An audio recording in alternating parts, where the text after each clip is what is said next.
Hello नमस्कार दोस्तों, आपका स्वागत है हमारे यूट्यूब चैनल पर। तो आज हम हिंदी शिक्षण वीडियो के महत्वपूर्ण क्वेश्चन आंसर करने जा रहे हैं, तो वीडियो अंत तक जरूर देखते रहे। तो क्वेश्चन नंबर फर्स्ट, उपन्यास, नाटक, कहानी, लेख आदि किसके अंतर्गत आते हैं? गद्य व पद्य के, गद्य के या उपयुक्त में से कोई नहीं। तो इसका राइट आंसर होगा गद्य के, स। इसका राइट आंसर होगा स, गद्य के अंतर्गत आता है उपन्यास, नाटक, कहानी, लेख आदि। तो क्वेश्चन नंबर सेकंड देखते हैं। भाषा शिक्षण में पहले कौन सा कार्य करना चाहिए? तो भाषा शिक्षण में सबसे पहला कार्य कौन सा करना चाहिए? मौखिक, लिखित, दोनों या कोई नहीं।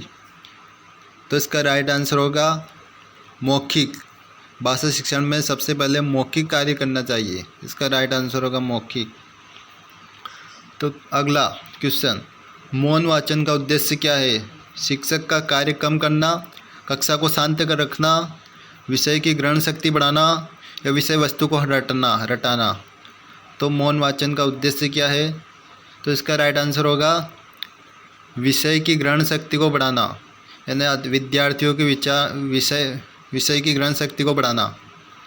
अगला क्वेश्चन, पाठ योजना में सबसे पहले आवश्यकता होती है मूल्यांकन प्रश्नों की, सहायक सामग्री की, प्रस्तावना की या शिक्षण उद्देश्यों की। तो पाठ योजना में सबसे पहले क्या आवश्यकता होती है? तो इसका राइट आंसर होगा शिक्षण उद्देश्यों की। तो पाठ योजना में सबसे पहले शिक्षण उद्देश्यों की आवश्यकता होती है। अगला क्वेश्चन, व्यतिरेकी विधि का उपयोग किया जाता है प्राथमिक स्तर पर, माध्यमिक स्तर पर, उच्च स्तर पर या उपयुक्त सभी। तो व्यतिरेकी विधि का उपयोग किया जाता है किस स्तर पर किया जाता है? तो उपयुक्त सभी। इसका राइट आंसर होगा उपयुक्त सभी। प्राथमिक स्तर पर भी किया जाता है, माध्यमिक स्तर पर भी किया जाता है, उच्च स्तर पर भी किया जाता है। तो राइट आंसर होगा द। अगला क्वेश्चन, भाषा पर पूर्ण अधिकार प्राप्त किया जा सकता है पढ़ने से, लिखने से, सुनने से या अनुकरण से। तो इसका राइट आंसर होगा पूर्ण अधिकार लिखने से प्राप्त किया जा सकता है। इसका राइट आंसर होगा ब, लिखने से पूर्ण अधिकार प्राप्त किया जा सकता है भाषा पर। अगला क्वेश्चन, शुद्ध भाषा सीखने के लिए किसका ज्ञान होना जरूरी है? व्याकरण के नियमों का, अक्षरों का, वाक्यों का, नियमों का। तो इसका राइट आंसर होगा व्याकरण के नियमों का। तो शुद्ध भाषा सीखने के लिए हमें व्याकरण के नियमों का ज्ञान होना जरूरी है। द्रुत पाठ शिक्षण का क्या उद्देश्य है? वाचन में स्पष्टता, वाचन में गति, द्रुत वाचन, वाचन में प्रभावशीलता। तो इसका राइट आंसर होगा वाचन में गति। क्वेश्चन नंबर अगला,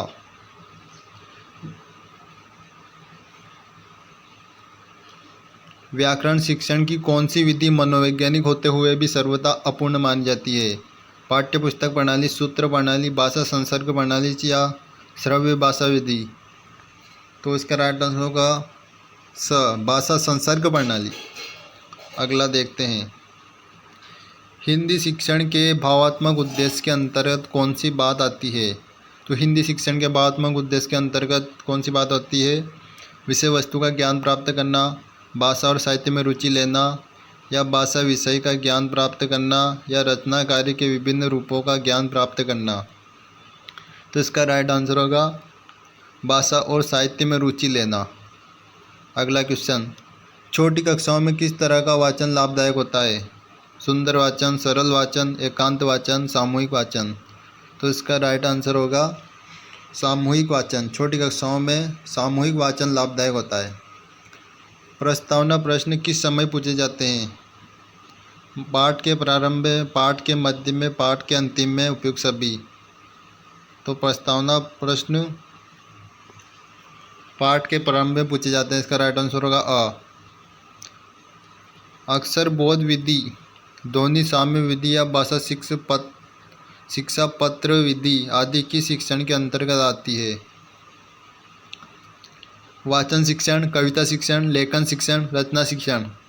तो इसका राइट आंसर होगा वाचन शिक्षण अ। सूत्र प्रणाली किस सिद्धांत पर आधारित नहीं है? सूत्र प्रणाली यानी निगमन विधि।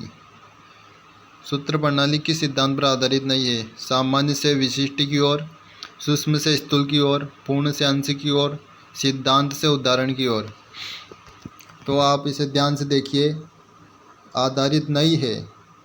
जल्दी जल्दी में गलत आंसर ना दे। तो इसका राइट आंसर होगा पूर्ण से अंश की ओर। ये असत्य है, तो राइट आंसर होगा पूर्ण से अंश की ओर। तो सामान्य से विशिष्ट की ओर भी होती है।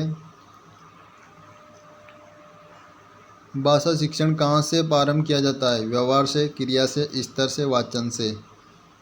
तो भाषा शिक्षण कहाँ से प्रारंभ किया जाता है? तो इसका राइट आंसर होगा वाचन से, इसका राइट आंसर होगा वाचन से।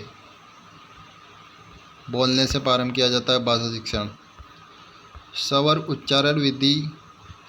उच्चार विधि का संबंध किससे है? शब्दों से, अक्षरों से, ध्वनियों से, अक्षरों तथा शब्दों की ध्वनियों से। तो स्वर उच्चार विधि का संबंध किससे है? शब्दों से, अक्षरों से, ध्वनियों से, अक्षरों तथा शब्दों की ध्वनियों से। तो इसका राइट आंसर होगा अक्षरों तथा शब्दों की ध्वनियों से। अगला देखते हैं।